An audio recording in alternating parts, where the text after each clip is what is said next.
How to change your Wi-Fi password through TP-Link router. Hello everyone, welcome back to our channel and today we are back again with a new video. So without any delay, let's get into it.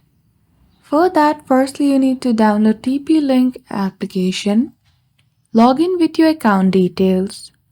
After that, you simply need to go to wireless from your left hand side menu. Go to basic and there you can see your current password. To change your password, go to Advanced at the top tab. Then after go to Account Management.